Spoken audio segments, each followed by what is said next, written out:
So, Arielle, how are you doing? You can put yourself off mute if you want. I'm good. I'm here. I'm so sorry I'm late, everybody. Have you got? Do you want to share the story of why you're late? Yes, I would love to. I am late for a reason that is very privileged and awesome, and I'm lucky to be late for this reason.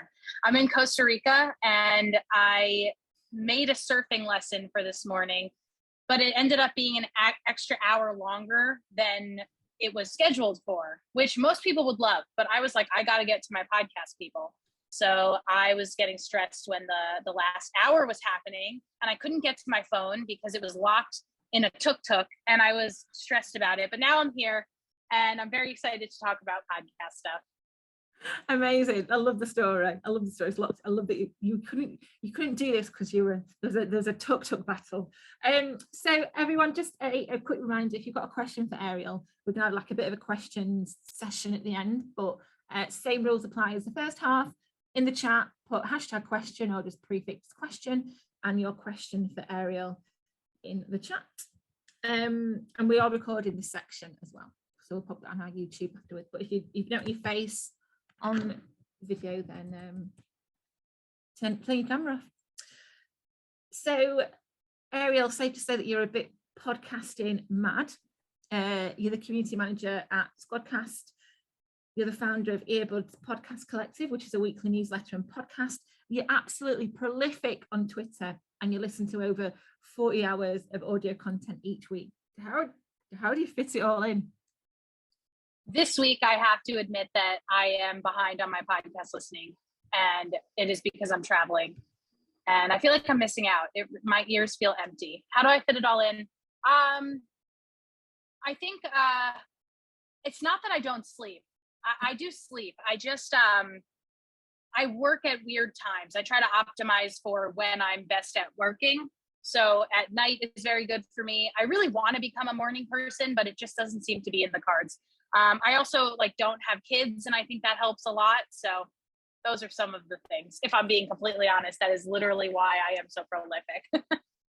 You know what, I relate to that completely. Yeah, and I also relate to the morning. I don't know how people go up in the morning. They're like 5 a.m. I'm doing a bit of yoga. No, I don't know what you do. No, it's not for me. Not for me, babes.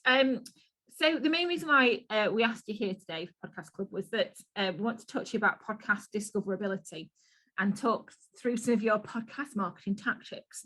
And it was all from, well, the main one was from a tweet that you shared last year about how you reached almost 100k listens for one of your podcasts, but with zero budget. But that podcast is now finished, but tell us a bit about the podcast first of all. Yeah, so it was a very early pandemic podcast idea that I had while I was going on my early pandemic walks, clearing your head walks. And I had the idea that there should be a podcast called Counter Programming, because there was a lot of scary news coming out about the pandemic, and every podcast coming out was about the virus and what does it mean for us and how are we ever going to end this situation. And 2 years on, we're still having the conversation. However, at the time we thought it was going to be short. We thought let's do a podcast called Counter Programming, where each week we talk about a different topic with the word count or counter in the title. And it'll work because there aren't that many topics with counter, and the pandemic will end soon. It'll be 2 months and we're out of here. That's what we thought in March of 2020.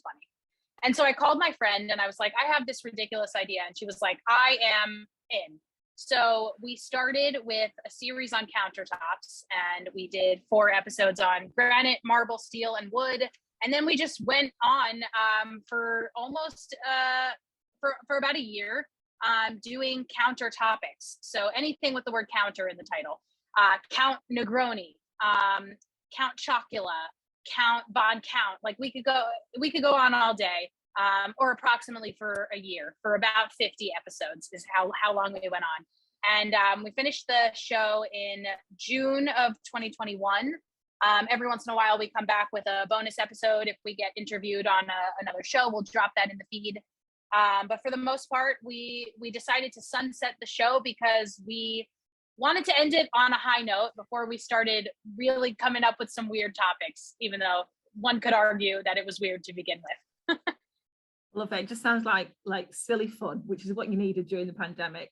We'll move on to your tactics in a sec, but one of the questions I want to ask you just first off is, podcast marketing often comes as an afterthought for many podcasters. So when should we as podcasters start thinking about marketing our podcasts? In what stage? Early on. No one's going to listen to your show if you don't market it. I feel like because you are here, folks who are listening now and listening in the future, you probably do have a sense that your show needs to have a little bit more than just good content. There's also got to be a marketing plan in place. However, there are some things that you can do to make that easy for you to kind of it should be as much in your head as the content creation process is, the marketing process. Every single thing that you do, you should think, how can I market this? How can I make my show more marketable? And sometimes it sounds a little gross to be like, how can I market this? But ultimately, you want people to listen to your show. You want people to hear your ideas for whatever reason. Maybe you want to make money. Maybe you want to grow your influence. Maybe you want to just connect with people in your field. Whatever it is, your show will be a better show if you are marketing it, and it will reach more people if you are marketing it. So yes, it's got to be a thought right from the beginning. Whether that's what should the title of my show be? That can't just be the first thing that pops into your head. You have to think about what people are going to search for. Your description also has to be well thought out and not just blobbed onto the page because you wanted to get the podcast up and out.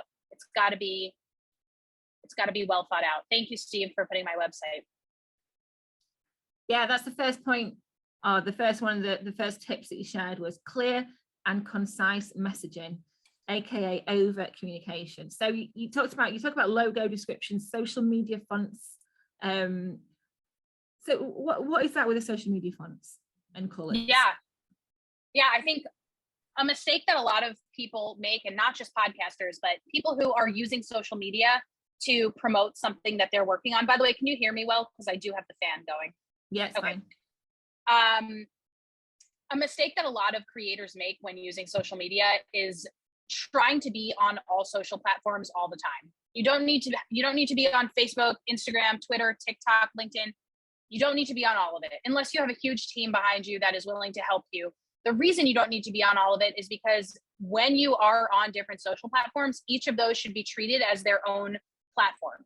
You cannot just be throwing an image that you created for Twitter onto Instagram and expecting it to hit in the same way. So if you have the time to create images specifically for Facebook, for Instagram, for Twitter, for LinkedIn, videos for TikTok, great, you should do that. You should spend your time doing that. Most people do not have that time. So you need to be thinking about where you like to spend your time, where your potential listeners like to spend their time, where are you going to find them? And then where are you most likely to want to create? If your show is visually oriented, maybe it's a food show, then Instagram is for you, right? Because Instagram is famous for food pictures or just images in general. If your show is technology based, maybe TikTok and Instagram Reels are a good thing for you to try out. If your show is business focused, LinkedIn is probably the place for you.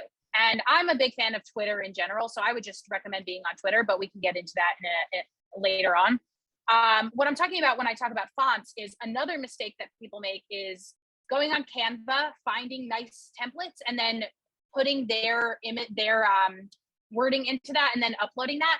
However, Canva templates use a lot of different fonts, and you want to be uniform because you want when people come to your social media to see that you have put effort into this. So I recommend, whatever you've made your logo with, font wise, choose that font and then choose a complementary font.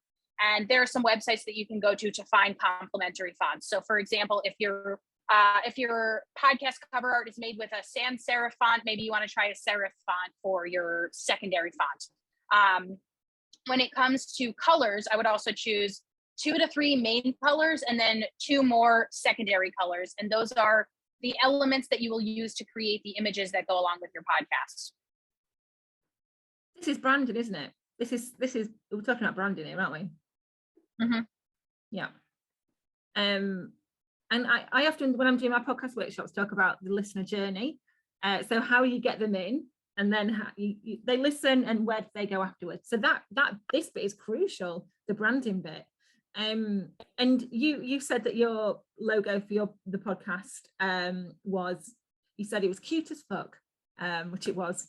Yeah, it is. Yeah, basically, when I started Counter Programming, which is the show that kind of brings us here today, I had been working in the podcast space for about 3 years, and my friend was a comedian. She decided she doesn't want to do that anymore. And so our thought was, we want to have a nice portfolio. We want to be able to add this to our portfolio. It should be something that we're proud of. So we were willing to spend money on a logo, and I recommend spending money on a logo unless you're a graphic designer yourself. I recommend sharing what your goal is for the image. What do you want it to convey? That is very important. I think another huge disconnect between your show and your potential listeners are, what are they expecting from the cover art and from the title and from the tone of the cover art and the title? And then what are they listening to? And if that doesn't match, then people are going to drop off. So you need to be thinking about, if your show is called Counter Programming, maybe you're going to think of a clock. Maybe you're going to think of counters like the kitchen. Maybe you're going to think of whatever it is that's coming to your mind. Because my show was a bit of a play on words, we had to direct people with our logo, because we wanted them to think of counter as in the kitchen, not the clock. So we made sure to have a kitchen. We made sure to have kitchen utensils and things like that. So then when people saw it, they'd know, oh, this is jokey in some way. This is good fun. And it's cartoon, so it's not too serious. So we commissioned somebody to create that for us. And then to also give us the files of our individual characterization. So I was made into a cartoon. My co-host was made into a cartoon. So we could use those on social, on Canva, to make other images that we could post on social media. Brilliant. Yeah. There's something else on this bit, and it's that over communicate. Yes, I'm a big fan of over communicating. You'll notice, Vic, when I told you that I was going to be late, I did not just tell you that I was going to be late. I gave you the full excuse. And sometimes it's too much information. But I think in this situation, I did not want to be perceived as rude. I did not want to be perceived as I don't take this seriously. I made a mistake, and I think it is important for me to tell you that over text, and then to reiterate that now, so that you know what kind of person I am. And I think that can be applied to everything that you do in marketing yourself and in marketing your podcast. So yes, long descriptions can be annoying and not something that people like to read over time. So what I recommend is starting out throwing everything onto the page when you are writing a description of your show, and then getting it through a bunch of different rounds of other eyes seeing it and figuring out what needs to be conveyed for people to know that this show is about X, Y, and Z.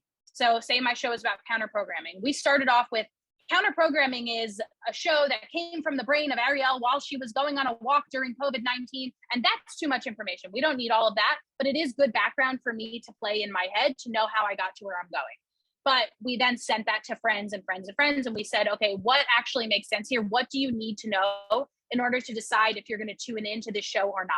And I think all of that is really important for you to have, at least in the back of your mind, for why somebody would click on this show in the first place, press play, continue pressing play, and then come back for the next episode. Makes so much sense. Yeah. I'm going to move on to point 2. And all the questions popping up in chat, we will put them on a document, so we'll go through them at the end. Okay. So you have to keep an eye on that. We'll do that for you. So point 2 was tip 2, was the strategic promo and social swaps. So tell me about promo swaps. What are they? Sure. This is my favorite conversation. So actually, to back away from my example with counter programming, I work with podcasters on marketing and PR for their shows. I have clients. I work with Lauren Passell, who's somebody that you should be following. I believe her Twitter is Lauren Passell. She has a podcast marketing newsletter called Podcast Marketing Magic. We work together on PR and marketing for podcasts. And the first thing that we do when we start a campaign with a show is we make a list of 75 to 100 podcasts that our podcast client would potentially be a good match for collaboration for. So what that means is, if let's take counter programming, for example, say I were to take on counter programming as a client, the show is about, it's kind of jokey. It's about friends having a good time during the pandemic. It's about kitchens. It's about drinks. It's about a whole bunch of different things, but it's generally about comedy and friendship and the pandemic. So let's go with those 3 keywords. So what would I do? I would open an Excel document and I would try to go about finding 75 to 100 shows. And I'll talk about how to do that in a second. But then I want to write down what I want to do once I have a connection with those shows. Do I want to have a promo swap with them? Do I want to be a guest on their show? Do I want them to be a guest on my show? Do I want to do a social media swap? Do I want to do some sort of other creative integration that we haven't even thought of yet? And then what's their contact information? And then another box for, have I contacted them yet? Am I waiting for them to respond? You know, your typical communication document. So how do I actually find those shows? One of the ways that I do that is by a simple Google search, by going to Google and searching shows about the pandemic. That might be a little too broad. Shows about friendship, that also might be a little bit too broad. Shows about comedy, also very broad. However, if I go to rephonic.com/graph, rephonic.com is an amazing website that has so much data on podcasts. And basically what you do if you go to rephonic.com/graph is you can type in the name of your podcast. And by the way, I'm giving you all of these secrets here, secrets, quote unquote, because there are not enough people in the podcast space that know how to do all of these things. And if you know how to do this, or even to remember bits and pieces of it, you will be way ahead of the game when it comes to marketing, and you can eventually teach other people to do it. And I am a big fan of what is the phrase? A rising tide lifts all boats. I think this is not competition. I think we can all get better with our shows, and over time that will help the podcast industry in general. So I'm very happy to share this stuff. Rephonic.com/graph. Type in your show. It will bring up a web of shows that are connected to your podcast in some way. And that web will share podcasts that are similar to your show in terms of demographic, in terms of audience, and then also in terms of keyword. So if you do a search for counter programming there, I haven't done one in a really long time, but you'll find shows that might be great collaboration partners for me. And there's a free version of rephonic.com, and then there's also a paid version. The paid version is amazing. Full disclosure, I have a free account with them because I've tweeted at them about how much I love them so much that they gave me a free account, which is kind of another secret. So I've been a big fan of rephonic.com/graph. That's what I use to populate the Excel spreadsheets for a lot of my clients. You also, through the paid version, can get a sense of how many people are subscribed to each podcast, what their social reach is. It's amazing. It's really, really intense and deep. So that's one way to start finding podcasts to collaborate with. Another one is by going to listennotes.com, typing in your podcast, and then there's a bar on the right side of the page that shows other podcasts that are similar to yours, and then just doing that in loops and finding more shows just like that. Thank you all for putting in the links that I'm saying. And then what actually is a promo swap? It can mean different things, but I'm sure there are people here who definitely know what a promo swap is, and then some folks who don't know what a promo swap is. So I will just do common denominator and give all the information that I can. So promo swap, you probably heard one by listening to other shows. Usually it's at the beginning, middle, or end of the podcast, usually in the pre-roll, mid-roll, or post-roll. It'll say something like, hey, before we get to this week's episode of Counter Programming, I want to tell you about another show that I think you're going to love. It is the Mike's Club podcast, and it is hosted by me. And in this show, you'll learn all about podcasts and how to find community in the northern UK. I think that's where you guys are based. And sort of, please, I studied geography. This is embarrassing. Anyway, that is a promo swap. And then you'll also be listed in the show notes of that episode, hopefully, if that's what you've negotiated. And then in theory, it's a two-way swap.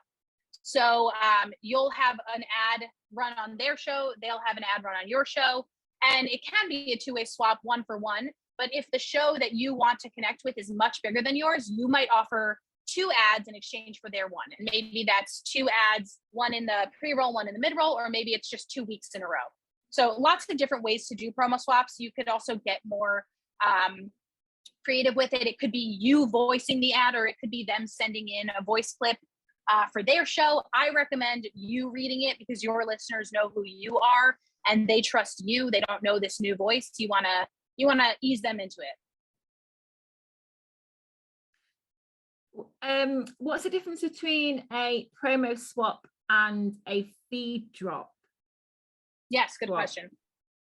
Promo swap is really just a quick, I'm reading a promotion for your show. Feed drop or feed swap. So a feed swap implies that it's a one-to-one.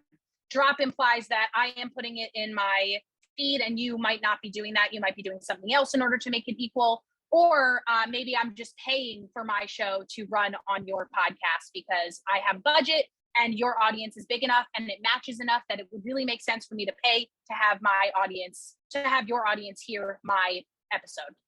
So a feed drop would be me contacting you, Vic, and saying, hey, would you consider dropping an episode of my podcast on your podcast feed, either instead of a weekly episode of yours or in addition to a weekly episode of yours? And maybe at the beginning of the show, you want to say, hey, everybody, this week we've got a special episode from Arielle Nissenblatt. It's a pandemic podcast. It's about counter programming, and we're really excited to share it with you. And the reason you might want to voice that to start is because that lets your audience know what's up. You never want to pull the wool over their eyes and make them feel like they don't know what's going on. So easing them into it is very, very important. And that's, again, with the over communication thing, isn't it? Links back to that. Over communicate. You should, for example, I host a weekly podcast still called Feedback with EarBuds. It's a podcast recommendation podcast. And I interview thank you, Steve. I interview the curators of my newsletter every week about the podcast that they curated for my newsletter. And I say, why did you choose this theme? What are the episodes? Let's talk about each of the episodes. How did you get into the podcast space? So I record those ahead of time, but then every week I come in and I record the intro and the outro. And this week I had to record the intro and the outro for the show that dropped yesterday, with the waves crashing in the background, which again is a privilege that I'm very excited about. But you should hear my over communication at the beginning of the episode. I said 3 times, and it might be annoying, but I really want to drill it into your head that there are waves in the background of this show. And that might not be the most ideal listening experience. However, it makes you like me a little bit more because it makes you know that I care about your listening experience. And if you hear something that's not ideal, you're going to be like, at least she told me that it's not an ideal listening experience. Amazing. I love it. Then, as well as promo swaps, there was some work that you did with micro influencers. What was all that about? Yes, this is fun. So when I was saying that the first thing that I do when I work with a client is I make a big spreadsheet of shows that I want to work with, I have, how Excel has different sheets. So the first sheet is podcasts. So podcasts that I want to collaborate with. The next is influencers that I want to collaborate with. The next is newsletters that I want to collaborate with. And then you could go on all day figuring, according to your podcast niche, who you want to collaborate with. The influencers one is fun because influencers have a lot of pull in specific areas. I just found out yesterday that a tweet that I put out calling out podcasters who folks should connect with in the podcast space yielded 50 new followers for like everybody who was mentioned. So I'm a little bit of an influencer in the podcast space. Amazing. And that's super fun. So it really works. So what I recommend is identifying, depending on your niche, a bunch of different influencers, micro influencers, large influencers, see who you can get in touch with and ask them if they would be willing to show off that they are listening to your podcast. So for example, what we did with counter programming is we found one of my co-host friends from growing up started a newsletter called Word Count. Obviously that is a perfect match. So what we did was we interviewed her about her new newsletter. She's an author. She's a young adult fiction author. And she had this newsletter come out and we said, why don't we interview you about your new newsletter and your new book? And in exchange, would you be willing to screenshot that you listen to our podcast to your 200,000 something followers on Instagram? And so we asked her to do that and she went above and beyond and she did it a few weeks in a row. So just saying, listening to this new podcast, maybe you'll check it out. And that's one way of going about it. Another way of going about it is finding people on TikTok who talk about the same thing that you talk about and asking them to casually mention your podcast or to go in depth on a specific episode. Sometimes you might have to pay for these opportunities. Sometimes you might be able to work them out on a swap basis. Yeah, really, really great practical knowledge, Arielle. Brilliant. So moving on to the next one, this is going to be a seamless link, right? Point 3. So what are you sending these people to pitch your pitch promo swap or pitch your podcast? Yeah, I'm a big fan of a very short intro email because nobody wants to read a wall of text. I receive a lot of traditional press releases because I run a podcast recommendation newsletter. And I'll tell you, I barely ever read them because they're not personalized. They almost never have to do with something that I think my audience would be interested in. What I like to receive is a pitch that says, hey, Arielle, I've been reading your newsletter. I have a new show. I think that your subscribers would really enjoy my new show. Would you consider featuring it in your newsletter? That acknowledges me as a human. It acknowledges that they know that I have a newsletter and how it works. And those are just some fun ways to send your initial pitch. The best pitch email I ever received said, hey, Arielle, we are a new production company based in Seattle. We are going to start having a bunch of new show releases. What is the best way for you to receive pitches? I love that because then I got to say, here is how I like to receive pitches. It endeared me to them. So that's my recommendation is once you make your initial, that's more for press, that's more for if your show is about mechanics and you're reaching out to mechanic magazines saying, hey, I have a new show coming out. What's the best way to receive press? If you're sending the initial email to work on promo swaps, I would send something like, hey, I have a show about X, Y, and Z. You have a show about X, Y, and Z. I think our shows could be friends. And, say that in a way that makes sense for you. That's kind of more of a cutesy way, but it could work. You never know. And then just say, I'd love to open up the lines for communication and see how we can use each other's audiences to grow our shows together. And at what point then would you send a deck? When it is a bigger opportunity. It depends. Some people might ask for a deck. They might say, I would love to learn more about your show. Do you have a deck? You can also say early on, we have a deck if you want us to send it over. I wouldn't bombard them with the deck early on. I would give it to them upon request, but I would definitely let them know that you are serious enough that you do have a deck. And we talked about a pitch deck, like a PowerPoint, but in a in a PDF format, something like that. It should have a few slides on it. What's your podcast? What's the description of your podcast? What's your audience reach? What demographics do you hit? Sample audio, sample color scheme, episode schedule, and things like that. It varies based on how serious the show is and what kind of outlet you're sending it to. But those are just some of the elements that you might want to put. Feel free to reach out to me if you want that written down. That'd be amazing. The fourth point, the fourth tip is all around, and this is a point that when I'm teaching podcasters is they think some of them want to get a guest for every episode, and put themselves under unnecessary pressure to get a guest for every episode. But one of your tips is around sporadic guesting. Tell me about that. Yeah.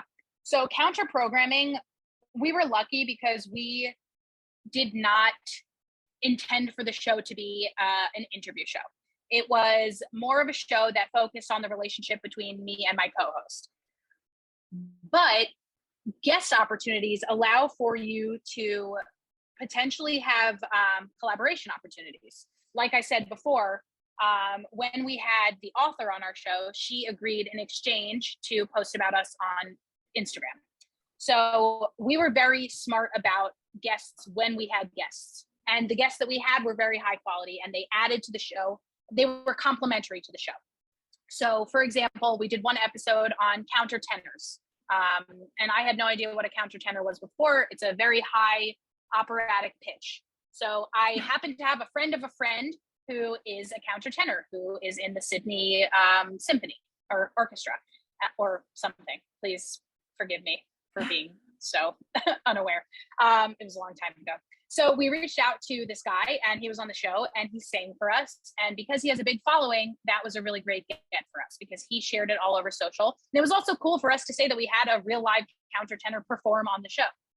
We also did an episode on counterfeit coins, and we had an actor friend of mine come on and play a counterfeit coin. She pretended to be a counterfeit coin. So we really tried to have unique and experimentational approaches to our guests. That does not work for everybody because some of your shows are probably all guest opportunities. But if your show is not, then I would recommend every once in a while bringing in a guest that serves a very specific purpose. Great. And do you do anything quickly to help them promote your show when they're on? You send them in like I never require it. Even with my weekly show where I do have a guest every episode, I never require it. I never put it into any sort of stipulation. I don't have any guest release forms or anything like that. Oh. My thought is I want to make the artwork beautiful. I want to make the episode title enticing for them to want to share. I want to position my guests as experts in what they're talking about so that they are most likely to share the episode. If I had time, if I had all the time in the world, I would send an email to my guests beforehand and say, where are you most likely to share this episode? Where are you most active on social media? Because then I would go to Canva and I would create an image specifically sized for that social media platform. And I would send it to them and I would say, here you go. If you'd like to share, there it is for you. If you've got time. I don't think you've got much time, have you? Yeah. Yeah, I did just hire somebody who is amazing and she's saving my life. So shout out to Nina. Oh, well done, Nina. I think I need a Nina. She got any spare time. Honestly, maybe. Well, I'll be in touch. The last tip is one that is obvious when you think about it, and it's something called in-app placement. Tell you about in-app placement. Yeah. So where are people most likely to find a new show? It's not while they're scrolling on Twitter. It's not while they're scrolling on Instagram. Maybe it's word of mouth, but that's hard to track.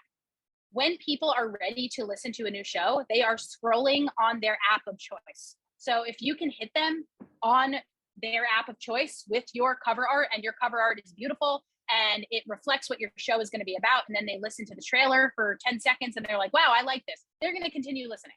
So how do you actually get featured on apps?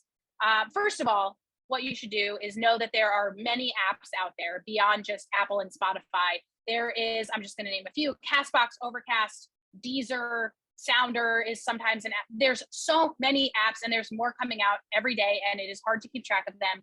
What I would do if I were you, I would go to your analytics platform and I would figure out where people are listening to your show. They're probably mostly listening on Apple and Spotify, but they also could be listening on Castbox. They also could be listening on Overcast. They also could be listening on Pocket Casts. Oh, truly there are a lot of them and you never know where your listeners are based and you don't know why. So figure out where they're based and then figure out what the process is to apply to have your podcast spotlit on those apps. Some application forms exist. Apple has an application form where you can apply to be spotlit. Spotify does not really have one, but they do have, they are pretty active on Twitter. So it's worth following Spotify for podcasts, I think is what it's called. There is a submission form for Castbox. There is a submission form for Pocket Casts. There's a submission form for Stitcher. So all of these places, all of these websites, you should know that they exist. And you should know that it is possible for you to apply to be featured. You may not be chosen, but it is worth applying and applying consistently and reading the guidelines for applying. So for example, Apple wants you to submit at least 2 weeks in advance from when you would like to be featured. Same with Stitcher. Definitely does not guarantee anything, but it is definitely worth keeping track of what they are looking for when they're thinking of who to feature. It could be that they're putting a call out on Twitter. Castbox every once in a while might say, we're looking to feature podcasts for Women's History Month. Great. You're a podcast and your podcast is about history and you're a woman. Great. That's an awesome opportunity for you to hit them with a link to your show. The best thing to do is to be subscribed to all of these apps, claim your show on all of these apps. It's free to do so. And that just means that you get analytics. And it means that when they are considering you for a feature, they know that you're serious about that platform. And then following all of those apps on social media, so that if they ask questions like, we'd like to feature this person, or we'd like to have a list curated by this creator, then you can say, great, that's me. Golden advice. And it works. I did it myself. It works. Reader, it works. I'm conscious of the time. It's now 7:45, UK time. I want to go to people's questions now. And I know there's a few here on my little sheet. Just quickly, Arielle, which one do you think worked best? Which question? Which app? Which tip works best? In Oh. Or can you not have one without the other? I think it really depends on your individual show. There's no silver bullet, I think, is really my big advice. If there were a silver bullet, I used to say it would be being featured on Apple. However, I don't agree with that anymore. My podcast, Counter Programming, was featured on Apple in their new and noteworthy. And what it did for us was it gave us a huge spike, like 18,000 downloads in July of 2020. But then over time it dissipated, which meant that we lost people, and people who listened did not find us on their own accord. They found us because we were being featured, which meant that they were not really into what we were selling. Mm-hmm. And so we got a lot of negative reviews, which was really interesting and disheartening. Oh, I never thought of it like that. Yeah. So what I do think is a silver bullet, but it's a long play silver bullet, is consistent promo swap opportunities with shows that really make sense for your audience. It will not be a spike. It will be a gradual humps. Yeah. And all this is, it's not, most of this is not overnight, is it? It's consistency. This takes time. This takes a lot of time. Okay, I've got a question from Steve B. What are your thoughts on SEO or good SEO, brackets, transcripts, etc., for driving listeners to your podcast? SEO is important. If your show is about, so I'll just give this example. I am Squadcast community manager and I produce their podcast. And before I started producing their podcast, the podcast was called Between Two Mics. Yeah. Now, if you don't know what Squadcast is and you hear Between Two Mics, you're like, what the hell does that mean? Because what is Between Two Mics? Is it a joke? Is it based on the Zach Galifianakis skit? Is it that there are people between these two mics? Like, we don't know. So when I joined the production team, I suggested that we name it Between Two Mics, the remote recording podcast, because that situates us in the space that we want to be in. Squadcast is a remote recording platform. We want to be known as the remote recording podcast. And the only reason we kept Between Two Mics is because it already existed all over our website. I think if it did not, we would have changed the title completely to be something else, like This Remote Life or something with the word remote recording in it. So that is just a quick lesson in search engine optimization. You want your show to be found when people search for things that you want to rank for. So we want our podcast to be found when people are looking for ideas about remote recording. If you search for, how would you know to look for that if you searched Between Two Mics? Yeah. So SEO is a huge deal. Think about that. Consider adding colons to your show. You don't always have to refer to your show as Between Two Mics, the remote recording podcast. We still refer to it as Between Two Mics, but we know that its full Christian name is Between Two Mics, the remote recording podcast.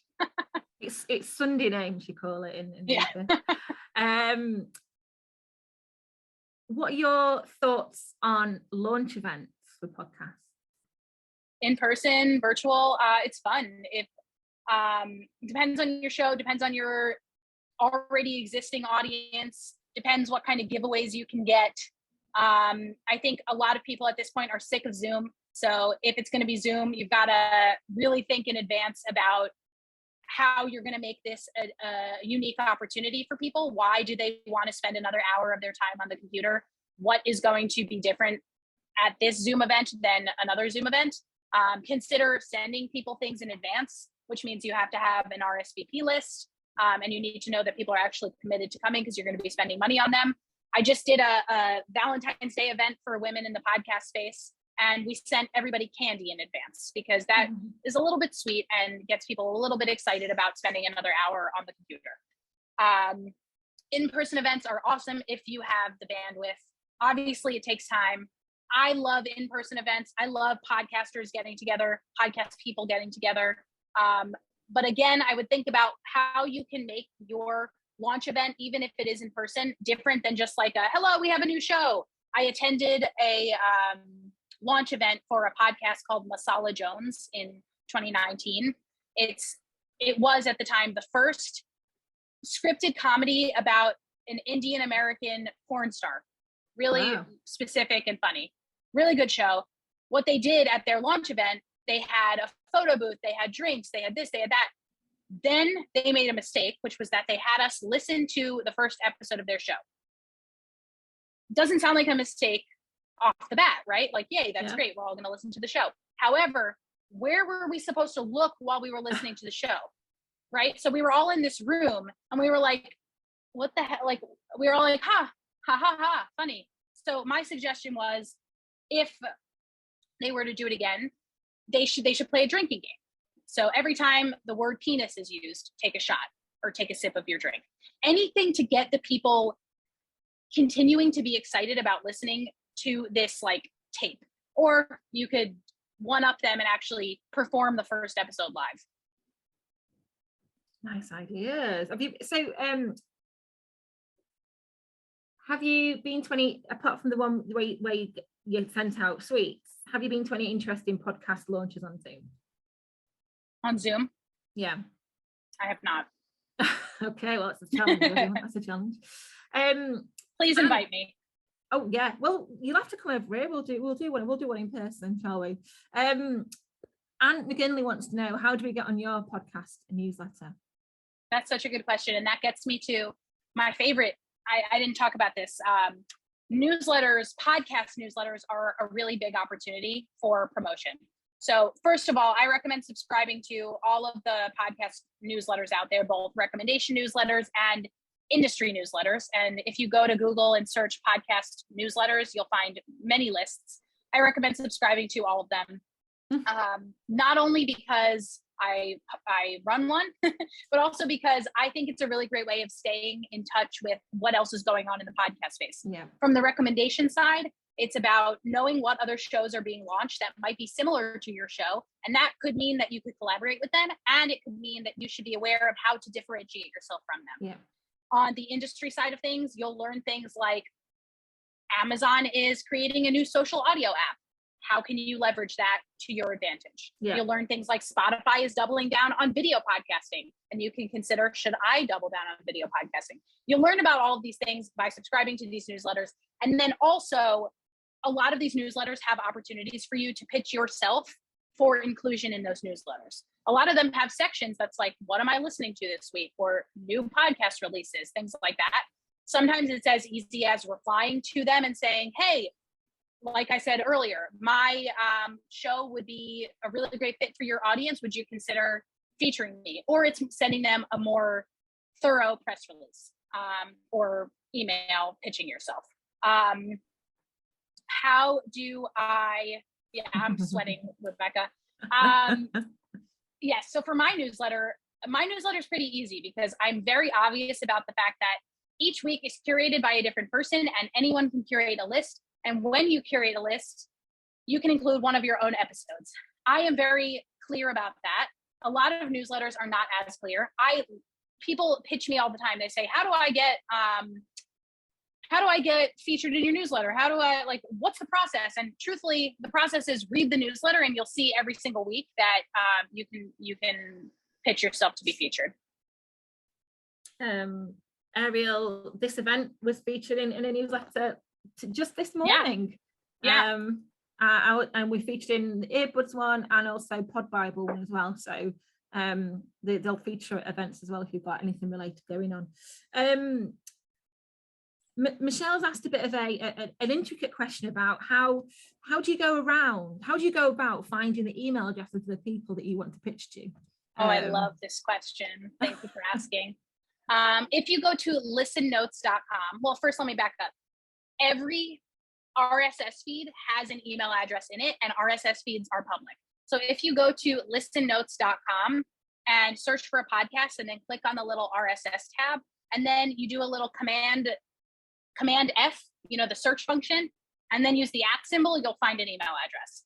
The caveat there is that not every email address listed in an RSS feed is being monitored. The inbox is not always being monitored, but it is a good place to start. You could always say, hey, I'm looking to reach out to the hosts of this show. Who's the best person to be in touch with? Do you mind forwarding my email? Another option is a lot of times email addresses are available on websites. Sometimes you just need to do the contact us form and say the same thing.